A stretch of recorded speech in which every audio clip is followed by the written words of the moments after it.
Welcome to FlashCore, your sharpest source for daily headlines and deep dives. If you're new here, don't forget to hit that subscribe button and stay ahead of the curve.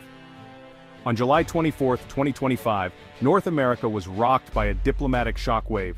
The news broke early in the morning, sending ripples of concern across both the United States and Canada. Social media lit up with speculation, and newsrooms scrambled to cover the unfolding story.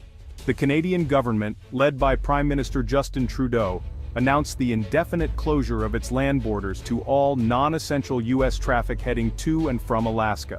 The announcement came after weeks of mounting tensions, and the decision was delivered with a sense of finality that caught many off guard.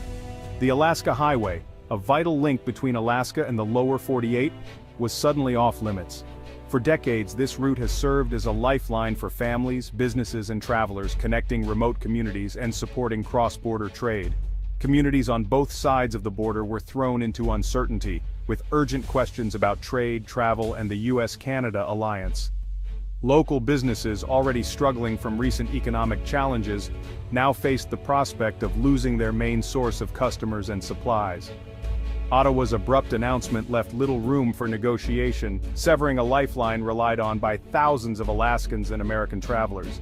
Many families found themselves stranded, unsure of how or when they would be able to reunite with loved ones across the border. The closure impacts everything from Alaskan grocery supplies to the summer tourism industry. Truck shipments of food and essential goods were halted, and the region's popular tourist cabins and motels faced mass cancellations, threatening the livelihoods of many. This move marks a significant escalation in tensions between the two neighbors. Protests erupted at several border crossings, and diplomatic officials exchanged terse statements, each side blaming the other for the breakdown in talks. For many, the open road through British Columbia and the Yukon symbolized a shared history. Now that spirit is in jeopardy.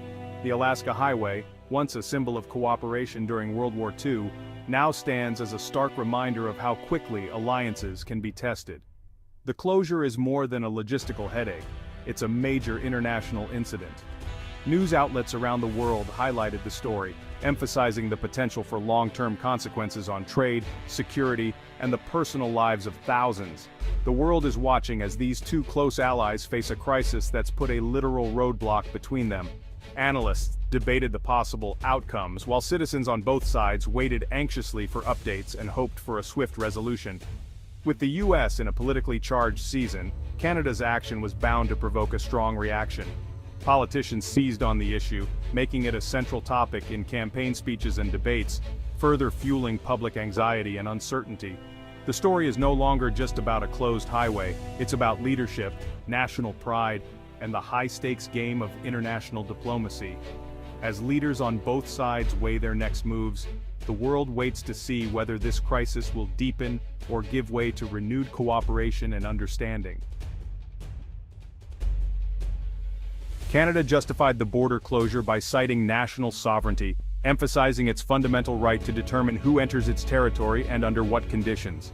The government stressed the importance of enforcing its laws, highlighting that border security is not just a matter of policy, but a core aspect of national identity and self-governance. Officials pointed to a noticeable rise in American travelers disregarding Canadian regulations, ranging from seemingly minor infractions like improper documentation to more serious violations such as smuggling and illegal entry.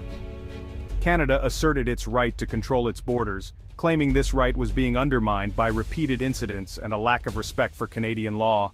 Environmental protection was another key reason for the closure. The Alaska Highway cuts through some of North America's most pristine wilderness, home to countless species and delicate ecosystems. Ottawa cited illegal dumping, unauthorized off-road vehicle use, and increasing wildlife disturbances as growing threats that could have long-term consequences for the region's natural heritage.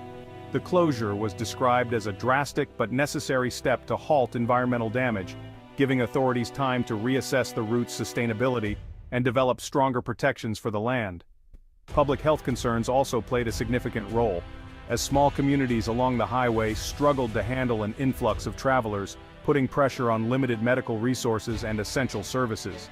Canada argued it had a duty to protect its citizens, especially those living in remote areas where healthcare and emergency response capabilities are already stretched thin.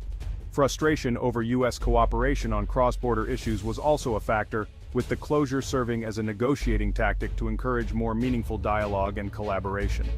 The Alaska Highway has now become a bargaining chip in broader diplomatic discussions, symbolizing the complex balance between national interests, environmental stewardship, and international relations.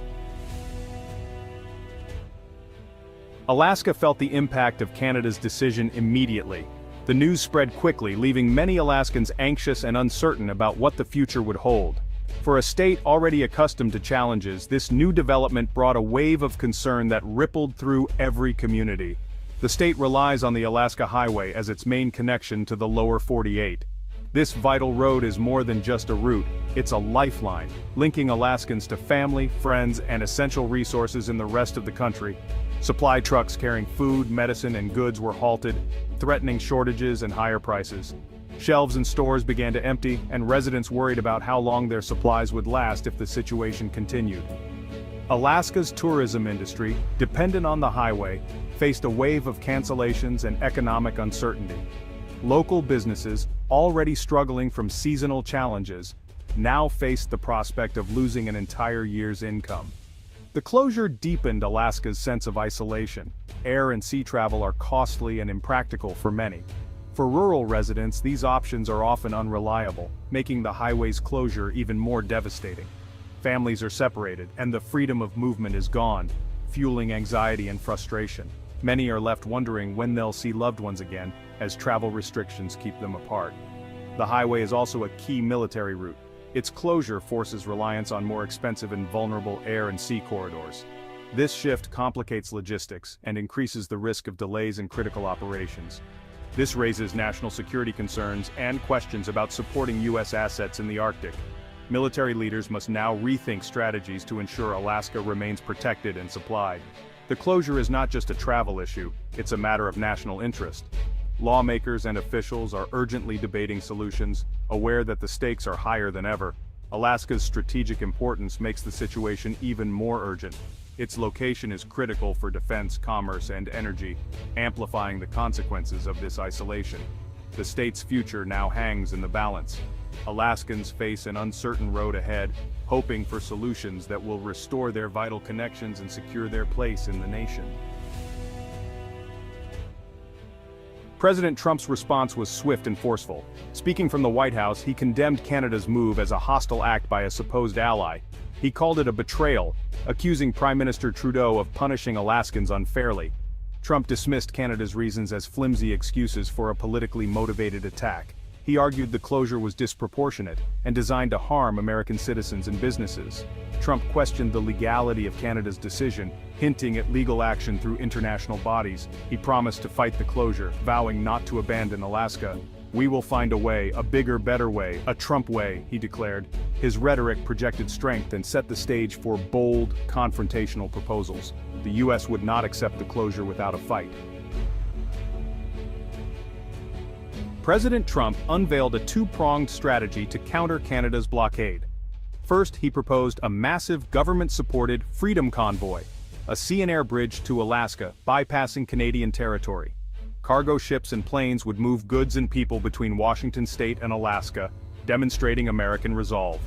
Trump called on shipping companies and airlines to join this patriotic effort, promising government support.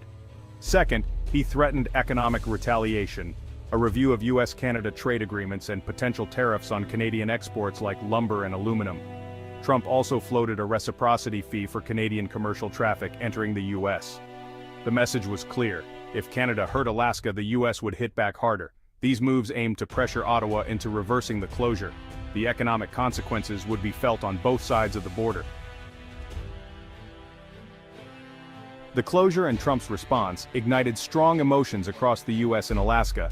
Anger and anxiety dominated, with residents feeling betrayed by their Canadian neighbors. Many Alaskans see the closure as unfair and isolating. In the lower 48, public opinion is divided but leans towards supporting a tough American response. Social media campaigns like #StandWithAlaska called for solidarity and boycotts of Canadian products. Some business leaders and experts warned that Trump's aggressive stance could backfire, urging diplomacy instead. The U.S. Chamber of Commerce called for caution, highlighting the risks of a trade war. A segment of Americans sympathized with Canada's environmental concerns, suggesting collaboration over confrontation. These voices, though less prominent, called for self-reflection and a nuanced approach. The nation is split between calls for escalation and appeals for calm. In Canada, reactions were mixed. National pride clashed with economic worry. Many Canadians supported the closure as a stand for sovereignty and environmental protection.